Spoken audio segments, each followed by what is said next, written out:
Heureux de vous savoir nombreux à nous suivre. Merci de votre fidélité sur Actu 30 Télévision. Bienvenue dans cette grande livraison d'informations. Place au développement. Sur instruction du président de la République Félix Tshisekedi et sous la supervision de la première ministre Judith Suminwa, les vice-premiers ministres du budget Adolphe Muzito et Jean-Pierre Liaou de la fonction publique s'activent à la prise en charge des agents et fonctionnaires de l'État non mécanisés. C'est l'objet de la séance de travail tenue ce jeudi 18 juin 2026 entre les deux personnalités au cabinet du budget au centre financier de Kinshasa.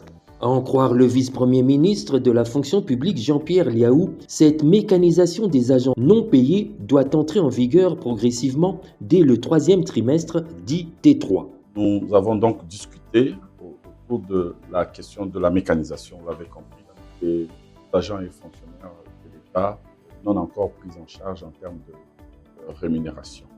La fonction publique ne peut pas efficacement agir sans le budget, même sans le finance. Et prochainement, nous aurons une partie fonction publique et finance pour que nous puissions finaliser des propositions d'actions qui seront posées par le gouvernement dans le cadre de matérialisation donc des instructions présidentielles. Nous le faisons donc tous les trimestres. Mais nous allons essayer avec le vice-premier ministre, ministre du budget, avec le ministre des Finances, sous la supervision de la première ministre, chef du gouvernement, et conformément donc aux instructions reçues du chef de l'État, nous allons essayer d'accélérer ces rythmes d'inclusion salariale à partir déjà de T3. Par ailleurs, le vice-premier ministre, ministre du budget Adolphe Muzito, a accordé une oreille attentive aux préoccupations de l'administration du ministère du budget portée par l'intersyndicale du budget. On est passé à revue notre cahier de charges et les préoccupations au sein du ministère du budget, point par point. Les préoccupations, par exemple, au ministère du budget, il n'y a même pas de bis pour les transports en commun. Deuxièmement, il y a des directions auxquelles des agents travaillent dans des conteneurs. Ce n'est pas normal, un cabinet du ministère comme VPM et les agents travaillent dans des conteneurs. Les échanges ont également porté sur bien d'autres sujets importants de l'administration du budget. À toutes ces préoccupations urgentes et moins urgentes, Adolphe Muzito a promis d'assurer un suivi rigoureux en vue des solutions durables. Le vice-premier ministre s'est dit ouvert et disponible pour poursuivre le dialogue et parvenir à la paix sociale.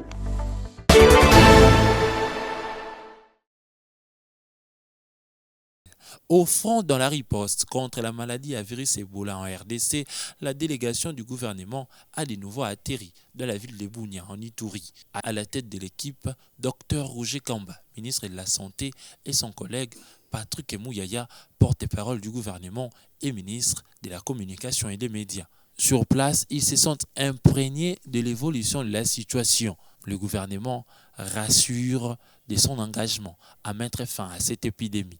On revient pour deux raisons. La première, c'est qu'on doit évaluer la riposte au bout d'1 mois pour voir quelles sont les forces et quelles sont les faiblesses. Parce que dans toute œuvre humaine, il y a toujours des points à améliorer. Donc on revient pour faire le point sur la riposte et voir comment est-ce que nous mettons tous les moyens pour que cette riposte soit à la hauteur de cette épidémie qui est majeure.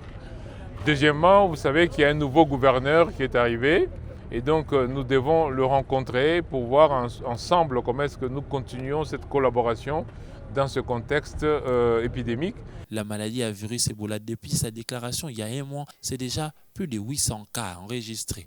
Et le gouvernement de son côté a déjà mobilisé plus de 50 millions de dollars américains dans la riposte, et ce à l'instar de l'aide de plusieurs partenaires internationaux.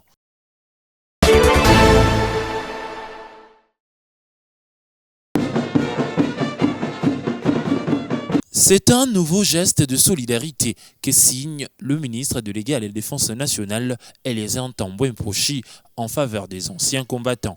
Le membre du gouvernement s'est rendu à l'hôpital militaire des anciens combattants dans la commune de Kassavoubou. Accueilli par plusieurs vétérans de l'armée et leurs dépendants, le ministre est venu avec la bonne nouvelle, un lot important de vivres, de produits pharmaceutiques et de kits médicaux.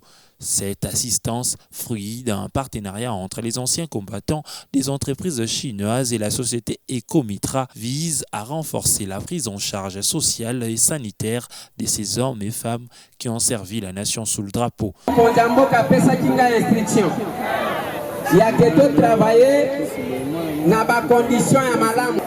Il faut que au-delà, il y a un bozomona. Kokende au-delà les animi. Les akapona mbongo yo bakofuta te. Les ana prise en charge médicale ya malamu. Parce que bisika pe mbongo ekendaka les ana makambu ya santé zabote. Le geste a été accueilli avec grande émotion par les bénéficiaires. Au nom de vétérans de l'armée, leur président a salué les avancées enregistrées depuis la prise de fonction d'Alaizé Ntambwe comme ministre délégué en charge des anciens combattants.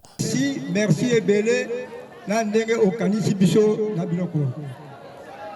merci la biso à travers yo et comme et Paya, papa Mokondi, président de la République. Parce que depuis, à l'homme qui a la place où on a tout pour sa situation. Donc ce pays a Ebele, pour la nion sur les abosales. Donc petit merci. Tout le monde a besoin de médicaux, tout le monde a besoin d'ophtalmologue,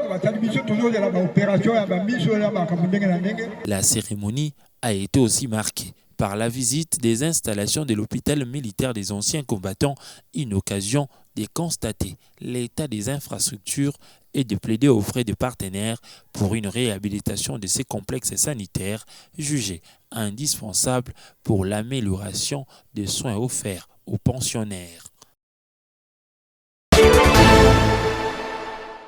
Les journées scientifiques de Kinshasa. La ville de Kinshasa a accueilli du 16 au 18 juin les journées scientifiques consacrées à la mobilisation des recettes publiques. Pendant 3 jours, experts, responsables des régies financières et acteurs économiques ont échangé sur les mécanismes susceptibles d'accroître les recettes de l'État tout en soutenant le développement du secteur privé. À l'occasion, les organisations des petites et moyennes entreprises ont plaidé pour des réformes dans leur secteur. Au nom de la Copemeco, sa présidente, Suzanne Ntumba, a appelé notamment à la simplification du système fiscal et à la création d'un guichet unique de recouvrement. De son côté, Jean-Pierre Mboukumbumba, président de la FENAPEC, a insisté sur la nécessité d'une meilleure structuration du tissu entrepreneurial. Clôturant les travaux, le président de la Commission économique et financière de l'Assemblée nationale, Gumafuta Kabongo, a appelé les autorités à traduire les recommandations issues de ces assises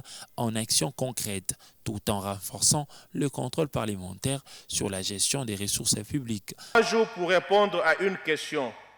Comment accroître les recettes de l'État? 3 jours pour dégager clairement les pistes suivantes. Mieux recouvrer, mieux taxer, mieux valoriser, moins de fuites, plus de justice fiscale, plus de science, moins d'improvisation. À cet effet, j'invite le gouvernement à accélérer la mise en œuvre des recommandations issues de ces travaux en termes de réforme.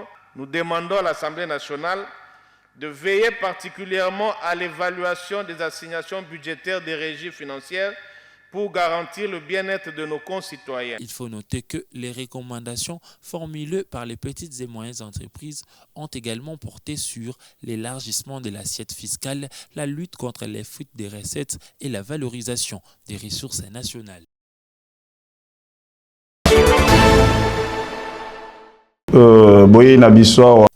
La gouvernance de proximité au cœur des priorités de l'exécutif provincial de Kinshasa. Le gouverneur de la ville, Daniel Bumba, a réuni ce jeudi les collectifs des conseils communaux afin d'harmoniser les actions destinées à répondre aux nombreux défis auxquels fait face la capitale congolaise. Au cours de cette séance de travail, les échanges ont porté sur plusieurs préoccupations majeures qui touchent directement le quotidien des habitants de Kinshasa. Parmi elles, la question de l'assainissement de la ville, et de la mobilisation des recettes.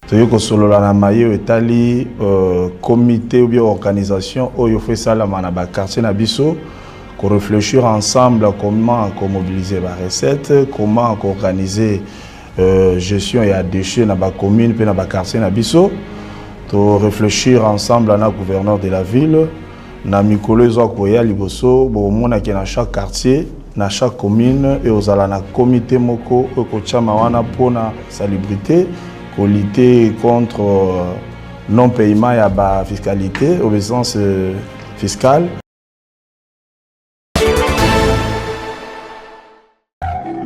Les bottes jaunes frappent le sol avec une précision implacable, un rythme sec, constant, qui ne laisse aucune place à l'erreur, y compris dans les rangs féminins. Au service de la patrie, scandent-ils d'une seule voix au moment de s'approcher de leur commandant. Ici, rien n'est improvisé, tout est répété, assimilé, puis exécuté avec une rigueur rare. C'est jeudi qu'Anyamaka s'est en fête. Sur la place du centre d'instruction Félix-Antoine Tshisekedi, près de 5000 ex-délinquants arrivés au terme de 2 années de formation assistent à leur dernière parade. Une cérémonie solennelle marquée par la remise des brevets. Une sorte de carte verte, symbole d'une nouvelle vie, qui consacre chacun d'eux comme agent à part entière du service national. Moment fort, le lieutenant-général Jean-Pierre Kassongo-Kabrik leur annonce en personne leur premier salaire. 500 000 francs congolais versés le même jour, une reconnaissance concrète et immédiate. Nauti Kinshasa lelo, avant na komawa, nazaki pa mokonzi ya mboka, chef de l'État, son Excellence Félix-Antoine Tshisekedi Tshilombo, commandant suprême du service national. Na ye na salaire na bino, mokonzi ya mboka apesi nga salaire na bino 500 000 francs. Pe mbongo wana boko banda kozwa yango chaque mois. Pendant 2 ans, ces ex-délinquants mêlés à quelques volontaires ont appris des métiers utiles. Agriculture, menuiserie, mécanique, maçonnerie et j'en passe. Autant de savoir-faire destinés à les réinsérer et à les rendre productifs. Pas de temps à perdre, cette nouvelle vague sera plutôt déployée à Kinshasa dès ce week-end dans le cadre de la task force chargée des travaux d'assainissement de la capitale. Otikali na préavis 0 stand-by. D'ici samedi, tobandi mouvement. Sikasiko, tozolongwa, tozokende na Kinshasa. Mokonzi ya mboka apesi biso mission munene, ifo boye bango. Siko mokonzi ya mboka ayebisi biso boye. Musala wana ya kobongisa ville ya Kinshasa na pesi bino bato ya service national bosala yango. Fiers, déterminés, prêts à prouver leurs valeurs, ces hommes et femmes désormais bâtisseurs expriment leur reconnaissance au président de la République qui leur offre une seconde chance.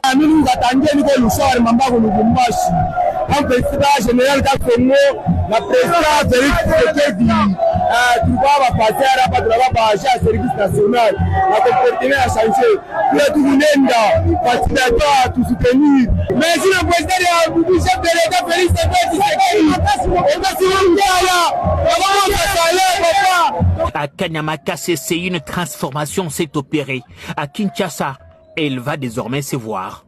Fin de ce journal. Merci à vous de l'avoir suivi.